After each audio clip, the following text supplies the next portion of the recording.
RotoPaint in Nuke. Let me first import with the read node iFootage, and I'm going actually to import 2 instances of it. And I'll tell you why.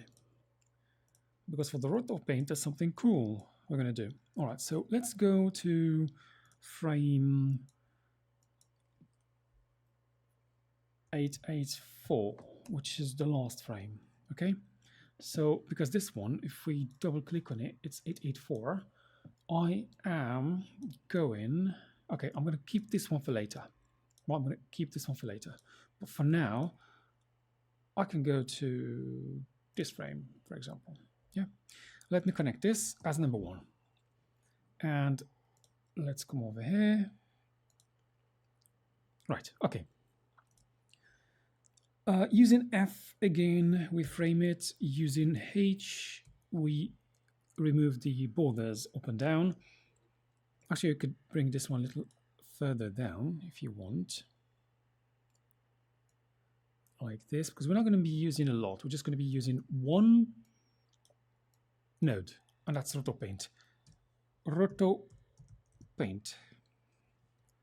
Click on that. You can, actually what I could have done is, okay, I don't need to do that, but you can use the RotoPaint disconnected from any footage and then connect it when you want to show the result. Yeah, you can work with that. The moment you get in there, you get this stuff in here, all this goodness, all right? And you've got more thingies in here, right? So you can work with it disconnected, but I will work with it connected, okay? Because I would like to have the result reflected immediately, and I want to show you what it looks like, okay?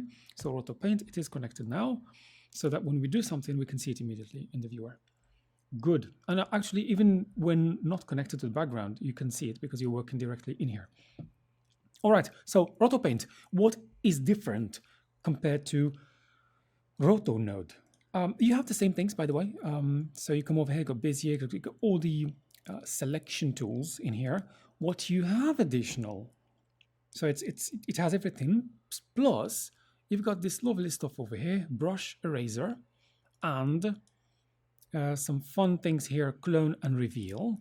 And there's even more fun here, blur, sharpen, smear, and some truly fun stuff, dodge and burn. But let's start from the beginning. Beginning as in here, I'm going to focus on these 3 because this is stuff we've already worked with in the Roto node. Now we're going to go to the brush. So what is this brush? It's basically, it's a selection. It's a brush in here, like you click and then you get a brush. I'm going to put it on, so you see there's a small circle. You can adjust that just the way you have it in Photoshop, just opacity, size, hardness. I'm going to have a 500 on this one, just so you see. Now it's big, it's really big. I'm exaggerating so that you're able to see what we're doing, right? And I'm going to do some crazy things just so you see that what you can do with it, right? So there's the hardness, and then there's the size and the opacity. All right, so what do we do with that? We paint. Okay, so you can paint something, and then you immediately have, by the way, something important is that when you work, it defaults to single frame. So basically everything you're doing now is single.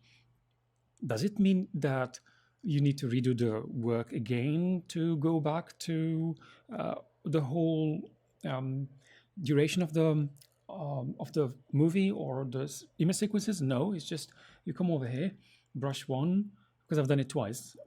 The moment you release the brush, it's one brush. It's one line here. So you've got it here in the root. You've got brush 1, you come to lifetime and you change it to all frames. And this way it just becomes all frames instead of 1. But every time you select, you get it. Oh, by the way, if you want, okay, this one, I think it's too random. Let me just paint something. Let me paint. Okay, I can yeah. Okay, let me just paint them. For let's say we're gonna do something about these soldiers. Okay, it's yeah, it's big, I know, but I'm just exaggerating to tell you, just to show things in the recording. Otherwise, if I make something too tiny, you may not be able to see. So that is all. Even if I say all, actually, it doesn't change much for this one because it's still single frame. It says all for the next one. So I need to go back here and say all frame. All right, so if I move here, or here, or here, it's the same thing. Okay, it stays. All right, so this is for the paint brush when you paint with it, and then you can change the color of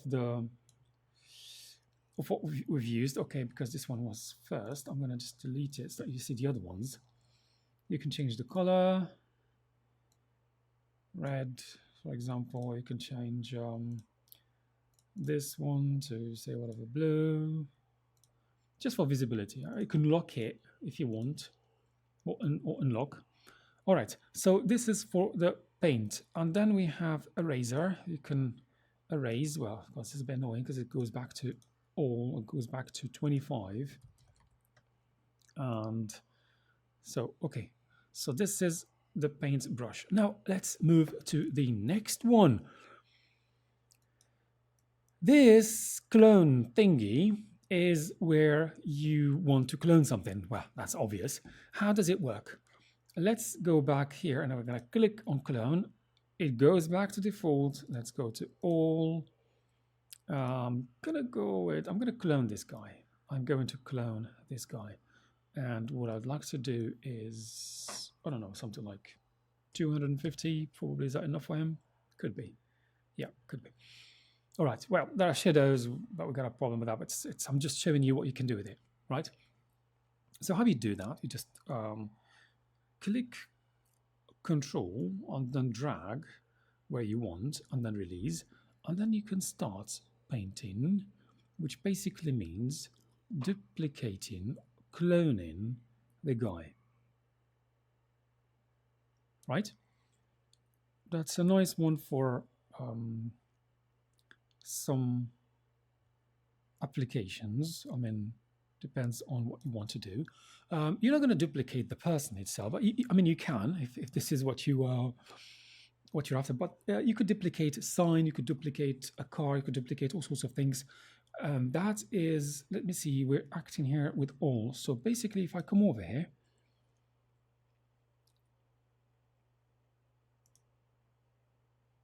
yes, I'm just moving back in the timeline. It is, hold on a moment, system 1.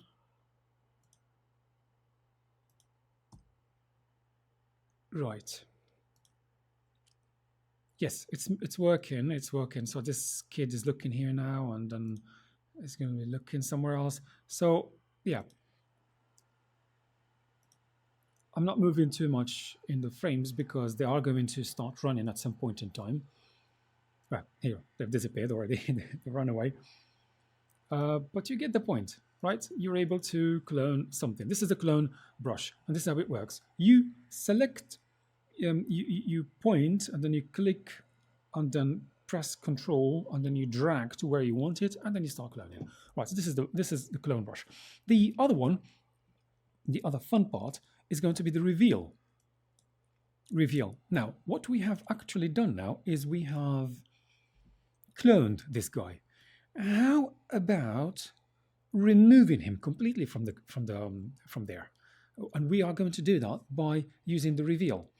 So I'm going to come here to this footage, and it says frame range 8840. I know that frame 884 is empty. That's like the empty plate, right? There's nothing in there. It's the exact same frame. The camera has not moved, and I'm freezing it on the last frame. So basically, I'm only importing one frame, and I'm going to use it as a background. What I'm going to do, yes, you guessed it, reveal. I'm going to erase this guy, not really erase him. Looking to rotoscope the guy and then try. It's literally just revealing the plate from behind what I'm going to paint, right? How are we going to do that? Number one, let's go back to our RotoPaint and remove the clone. Remove all of this.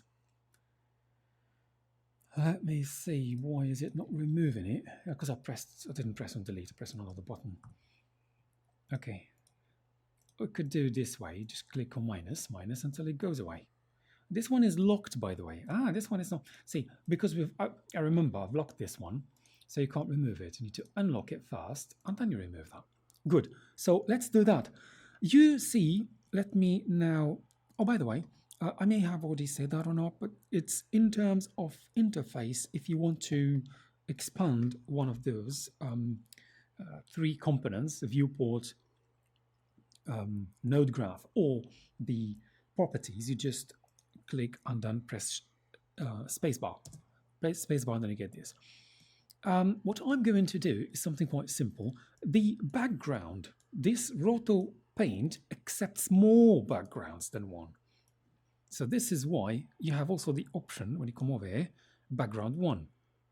Now, for us, this is going to be the background of this. Let me go back with spacebar, and then we're just going to press F to frame all of this in the node graph, and we're going to start the fun of removing this guy. How do we do that? By revealing. You're going to reveal something behind him.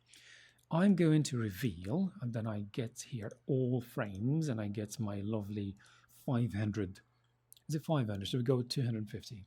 Okay, let's do 250 size. And so what I have, this, I'm going to show you directly this one by, yeah, I click here and I say, and I press on 2. This is the clean plate, right? So let me come over here and press 1 and 2 every time. 1, 2, 1, 2. You get the point? So the camera has not really moved much. You can see there's a tiny movement there, like a few pixels. But for the purposes of our practice, it's not really a big deal because I would like to use this background. So let me do that, and I'll just remove this too. Revealing is quite simple.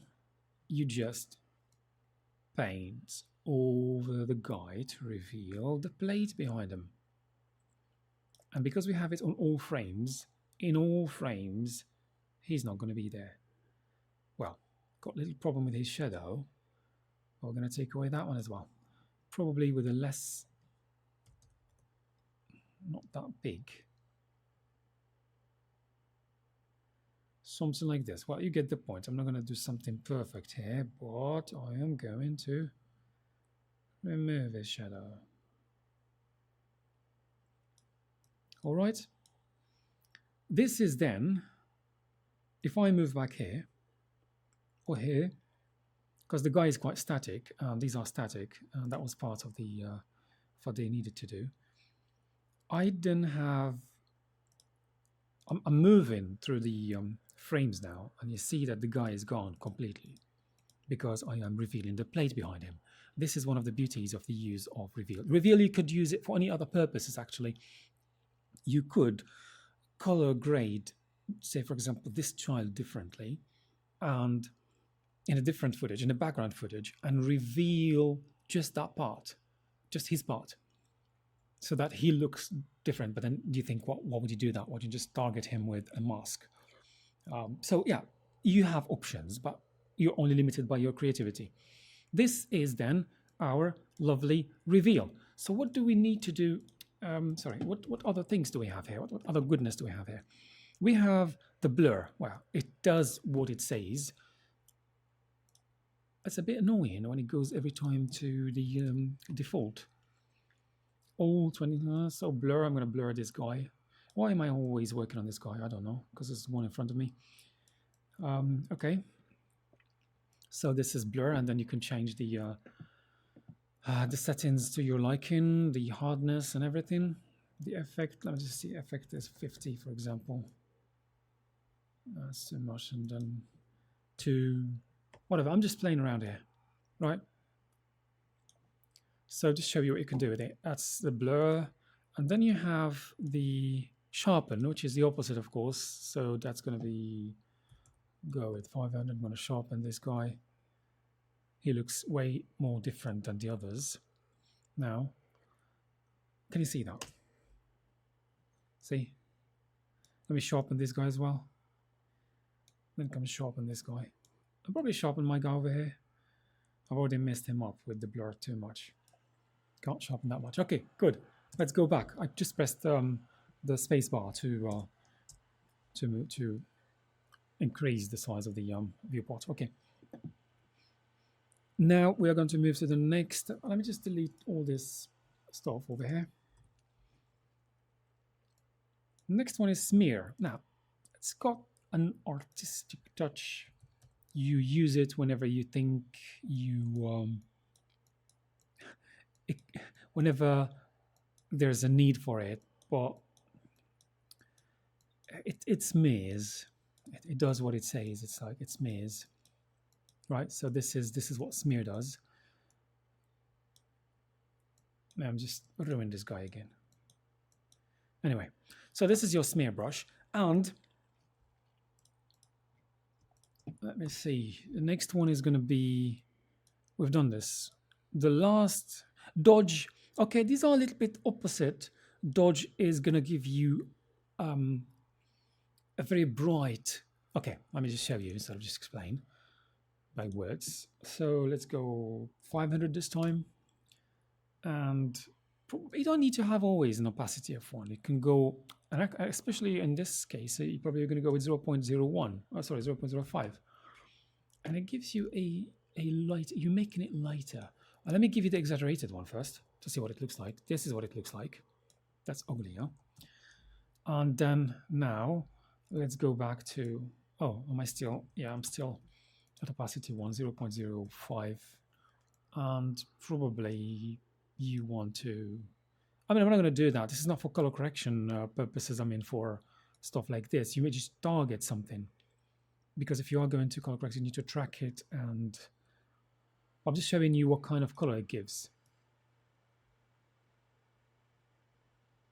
Right. And then when it comes to, let's delete my paintings here. The last one is quite interesting. Burn. Burn at default value could look a bit weird. If you do like this, it's going to look weird. But if you play with it at very low values, it can give you something interesting.